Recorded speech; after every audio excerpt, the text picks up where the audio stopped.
So we are in this season called Advent, something that church celebrates, a reminder of the way that we are waiting for Jesus. Advent simply means coming.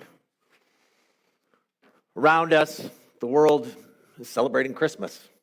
I think Christmas songs started playing round about October 15th or something like that, or at least the decorations were in all the stores and everything going up. And it can be, for many, a challenging and difficult season. It can be hard as we hear songs like, it's the most wonderful time of the year. And for some of us, it's a hard time of year.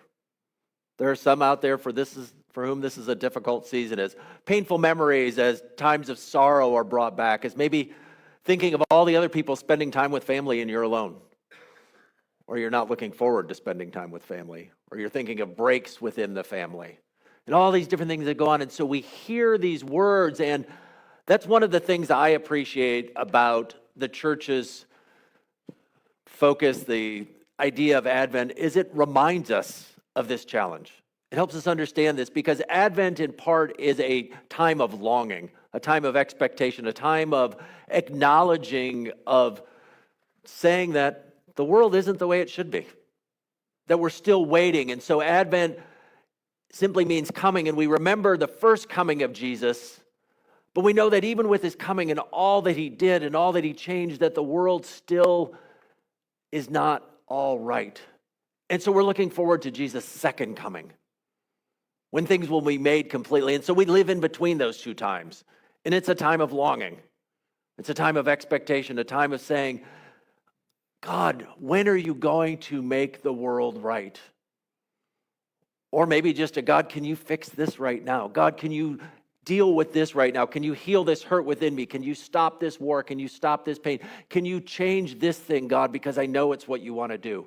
And so we long for the world to change. And we continue to live in that world that's waiting redemption. And when Isaiah spoke the words that we heard from Isaiah 35, the people then were in a hard time. So if we go back 2,700 years to the time of Isaiah, the nation of Israel was in chaos. They had corrupt leaders. People were stealing, abusing those below them. People working in the markets had false weights and false measures. They were taking advantage. The powerful were abusing the oppressed, not unlike today. The nations of Assyria and Babylon, these giant empires, were circling Israel, waiting for the time to conquer them. And so the people of Israel are in this time of chaos, wondering. And Isaiah comes to them with words of hope and of promise. And so I want us to invite us to hear those words again today. To hear these words of hope and promise that Isaiah offers in this vision, this poem about streams in the desert. And one of the things that I know is that words of hope can sometimes be hard to hear when we're going through a hard time. I was thinking of years ago, Christine and I were visiting a friend of mine who was stationed at Fort Drum, New York. And Fort Drum is kind of northern New York. And we were coming back from his place or heading to his place. We were in the area around Buffalo, New York. And if you're familiar with Buffalo, New York during the winter, it can be nasty. And we were on the highway, at least I think we were on the highway, because the snow was blowing so hard that I really couldn't see much past my windshield. I mean, it was one of those, but didn't have a whole lot of choices. Well, I could stop, but I don't know what's coming behind me. And so you just keep going, and every once in a while it's like, oh, there's a truck ahead of us, and his lights are on. I hope he's on the road because I'm just driving. And it's somewhat the same way when we're in a time of pain or a time of suffering, that the snow, all that pain around us is blinding us. And we think there's a road there. We believe there's a road there, but we just can't see it. We want to trust it's there, and that pain and that sadness can blind us to what's there or the road ahead. And we're wondering if we're on the right road, or if there is a road, or if it's been plowed. And so like being in a snowstorm where we're not sure, when we're in pain and we're in sorrow, and somebody says, oh, there's hope, there's a path. We can't always see it. We don't even have confidence that it's really there. There were times I wasn't sure I was even on the road anymore. But I just kept driving. And so like that same thing, sometimes we're in pain and sorrow and we're not sure, is the road there? Is something happening? And so sometimes words that are offered to us in good faith, scripture we read and where we hear, oh, there's hope, God will take pain and suffering and he'll help us through it, that God can transform and change that. We're blinded to that. And it's hard to see, it's hard to believe even. And what I want us to do here again, these words from Isaiah, to maybe help us open our eyes and in the way he invites us to see. The way he invites us to see what God is doing and what God has done, what God is doing now, and what God will do. And he offers it in two images of what God will do. The first is a desert. He says in Isaiah 35:1, the desert and the parched land will be glad. The wilderness will rejoice and blossom like the crocus. It will burst into bloom. It will rejoice greatly and shout for joy. The glory of Lebanon will be given to it, the splendor of Carmel and Sharon. They will see the glory of the Lord, the splendor of our God. And so he's imagining this picture. He's saying, this is what God's going to do. Imagine a desert. Imagine a place that's parched and dry and barren. And when God comes, it will burst into flowers and bloom. And so something like this happens occasionally in nature. It's called a super bloom. And so occasionally there will be these things. And so here's an image of what that might look like. And so here's a place down in Chile. And almost the same scene of like, that's the normal on your left is the scene of like what it often looks like in that area. But once in a while, just the right conditions come and the desert bursts into bloom. And when Isaiah is describing this, I think this is kind of the picture he has of something. But it's not just a temporary super blooms, they go away and it looks like the desert again. And Isaiah is saying God will come and he will transform the desert, this dry, cracked land, into a land filled with flowers. But he's not simply talking about a land, he's talking about people. And that's the second image he uses. So down in verse 5, he says, then the eyes of the blind will be opened and the ears of the deaf unstopped. The lame will leap like a deer. They're not just going to walk, but leaping like a deer. And the mute tongue shout for joy. Hear that? It's like, oh, the mute tongue is now they're able to talk. They're able to shout for joy. And the waters will gush forth in the wilderness and streams in the desert. The burning sand will become a pool, the thirsty ground bubbling springs. In the haunts where jackals once lay, grass and reeds and papyrus will grow. And so he's talking about something that's just incredible. And why is he doing it? Because he wants people to have hope. And he's saying, strengthen the feeble hands, steady the hands that give way. Say to those with fearful hearts, be strong, do not fear. Your God will come. And then it goes on and he says, he will come to save you. And so this is the words he's speaking. He's speaking to the people of Israel who feel like they're in that desert. The land is cracked and dry, and there's no hope around them. And he says, your God will come. And that's the kind of refrain, the reminder to them. Your God will come, and what's going to happen? The desert's going to burst into bloom. There'll be streams and rivers in the desert. The lame will leap. The mute will shout for joy, and this is what God is going to do. And that's, in some sense, the core of the Christmas message. All of the Bible is that God will come, and he has come. That in the midst of whatever's going on, God will come. And again, I said Advent. Advent simply means coming. Your God will come. If we could do the sermon in 4 words today, your God will come. That's the reminder to the people walking in the desert, the people walking in darkness. It's a reminder to us today. In the midst of our desert, in the midst of our snowstorm, in the midst of the floods, in the midst of whatever's going on in our lives, there's a sense that your God will come. But then you hear those words, you say, well, but can they be true? Because we imagine these people in Isaiah's day say, well, I don't know about that. Can I really believe that? So what I want us to do is, from the time of Isaiah, jump ahead a few years, actually about 700 years. And so about 700 years after Isaiah, there comes a man named John. John was born to a priest and his wife, and John was prophesied, and the angel had spoken to John's dad and told him that he was coming and he was going to be special.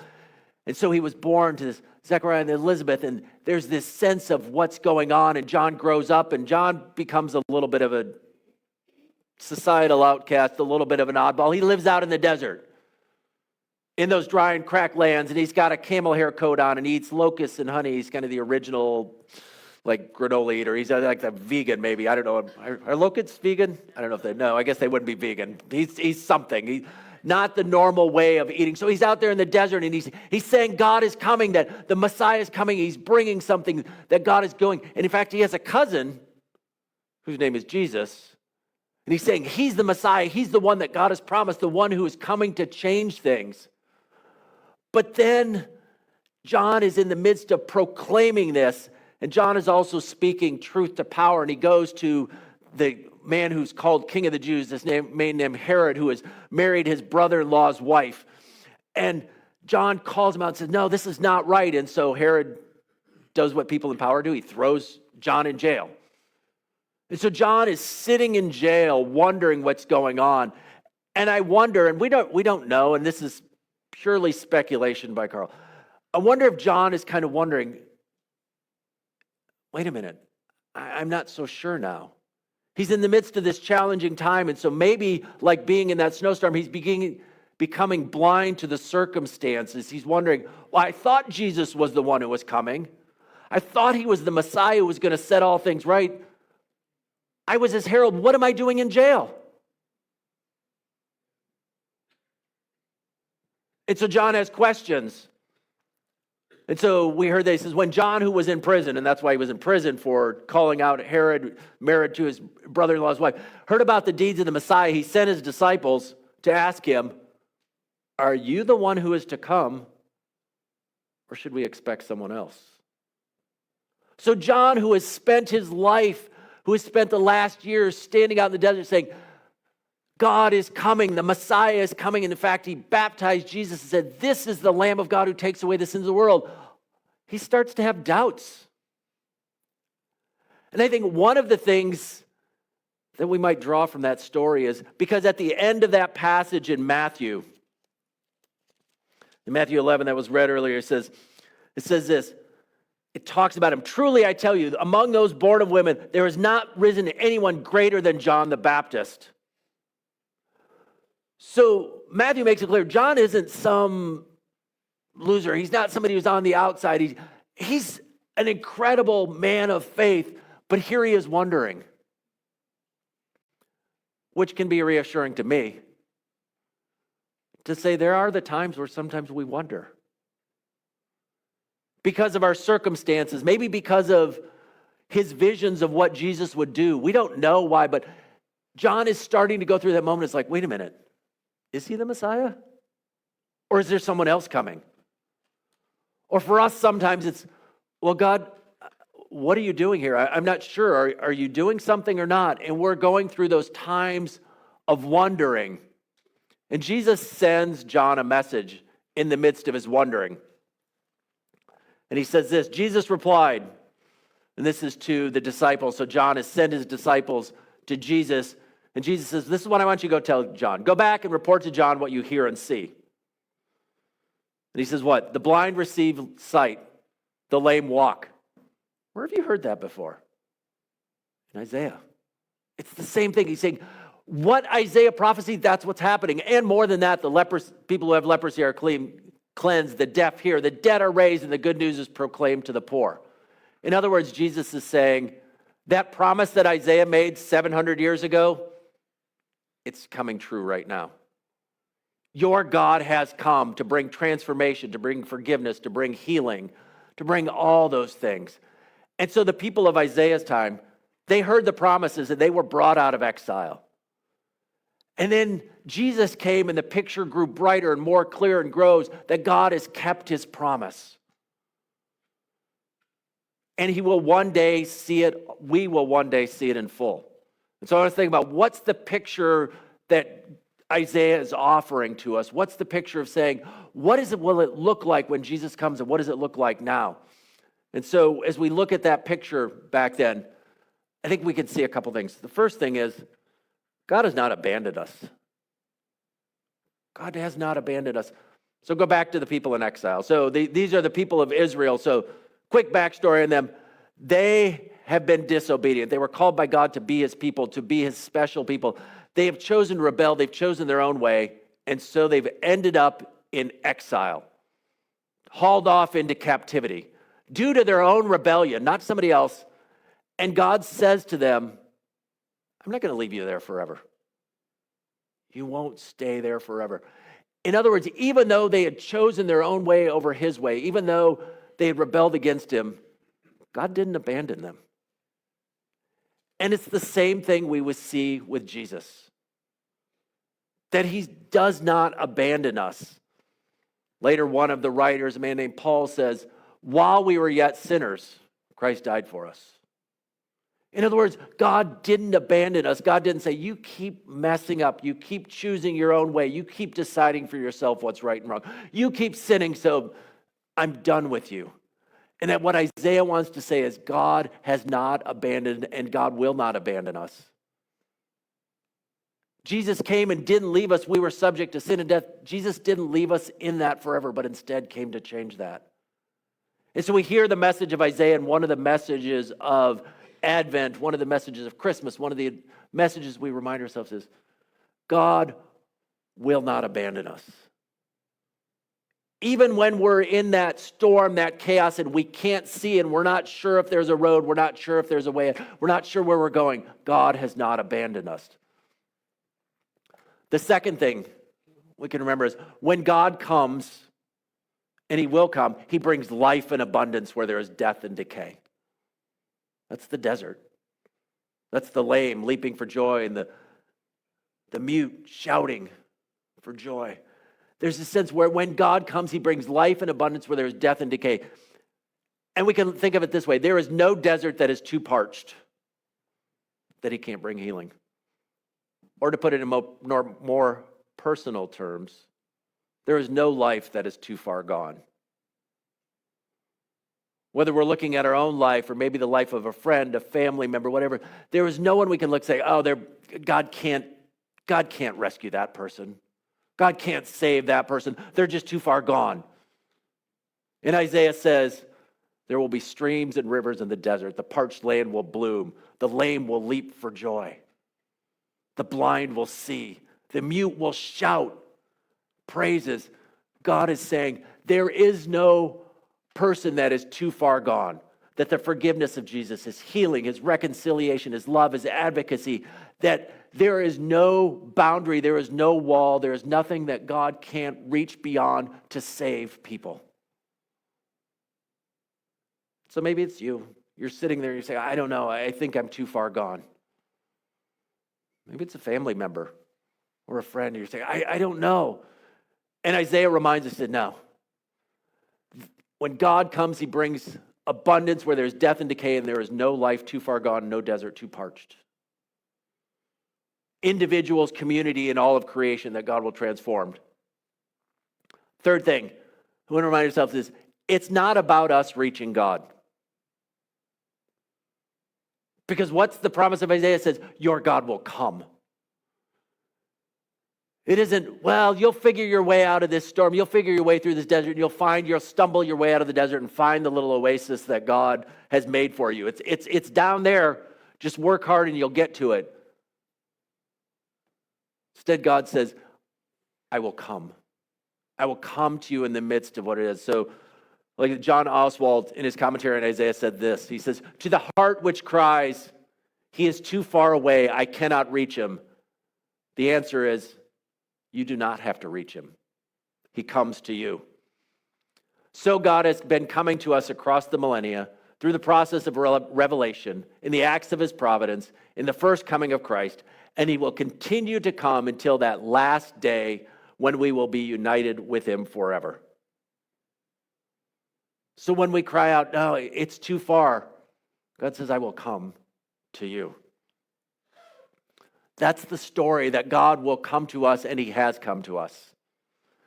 And God comes to us so that we might also come to him. And so at the end of Isaiah, at this passage in chapter 35, and the highway will be there, will be called the way of holiness. It will be for those who walk on the way. And then it goes on, he says, No lion will be there, nor any ravenous beast. They will not be found there, but only the redeemed will walk there. And then continues. And those the Lord has rescued, in other words, those the Lord will come to, they will enter Zion with singing. Everlasting joy will crown their heads. Gladness and joy will overtake them. And sorrow and sighing will flee away. It's this incredible promise of homecoming that when God's people are in the midst of challenge, trial, God comes to them and then brings them home. And that image that he uses there, it's like the language, the poetry of it. It says, gladness and joy will overtake them. And it is one of those things I think about, that joy is something that it comes all of a sudden on us and we can't always explain it. Frederick Buechner, a pastor, writer that I enjoy, he talks about one time visiting SeaWorld. He said it's just silly. He's watching these killer whales and these people, they're feeding the whales. And he said he's watching them and these animals performing and stuff. And he said all of a sudden he found himself with tears in his eyes. And he said he couldn't understand it, but he thought about it later. And what was strange was that about a month later, he was at a conference and he was telling this story. And a priest from England came up to him and said, 2 weeks ago, I was preaching a sermon and I had also been to SeaWorld. And I watched the killer whales and I had tears in my eyes. And they just had this conversation about this moment when they watched this incredible event, because in some sense they were seeing, and what Buechner talks about seeing was a picture of the peaceable kingdom, a picture of the lion laying down the lamb, because these are, we call them killer whales. I mean, that just, the name itself kind of speaks volumes, doesn't it? I mean, it's not like the cuddly whale, it's the killer whale. And here they are just swimming around and they're with people and they're swimming with people in this thing. And these are these whales.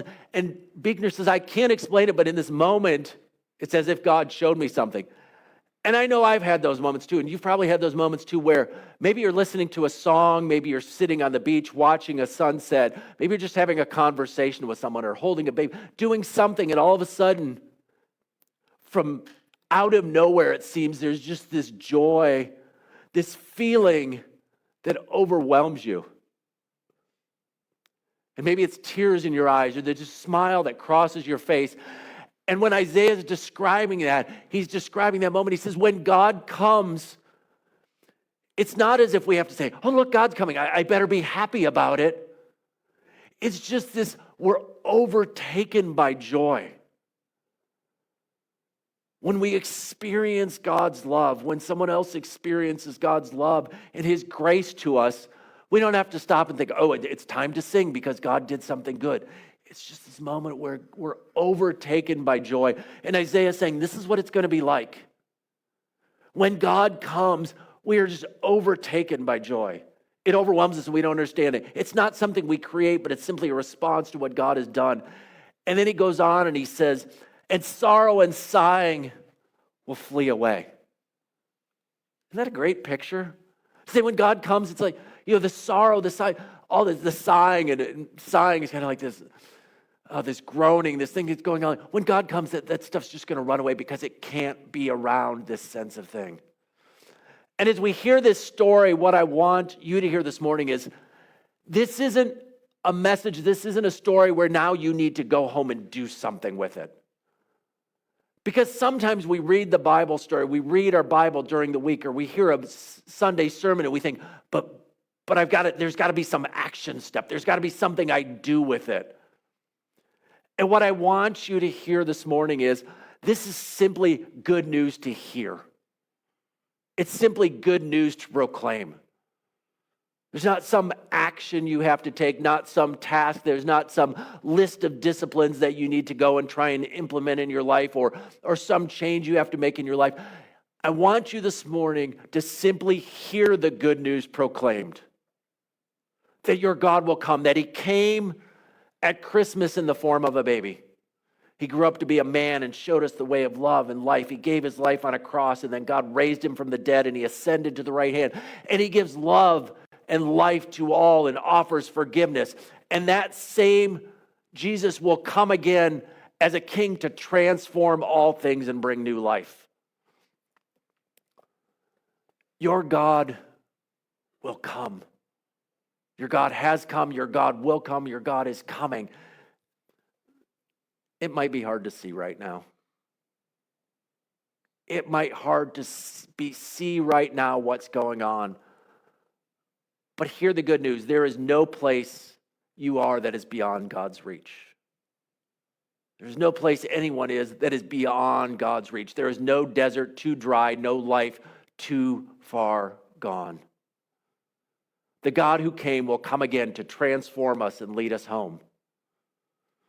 So hear these words this morning. Hear these words of good news, even if your hands and your knees are weak and trembling, or perhaps especially if they are, that your God will come. And there will be streams and rivers in the desert. The lame will shout for joy. The lame will leap for joy. The mute will shout. The blind will see. Your God will come and bring healing. He came as Jesus to bring forgiveness and reconciliation, and he will come again to make all things right. There will be streams in the desert. We'll be overtaken by joy. And sorrow and sighing will flee away. And our God will come. Amen.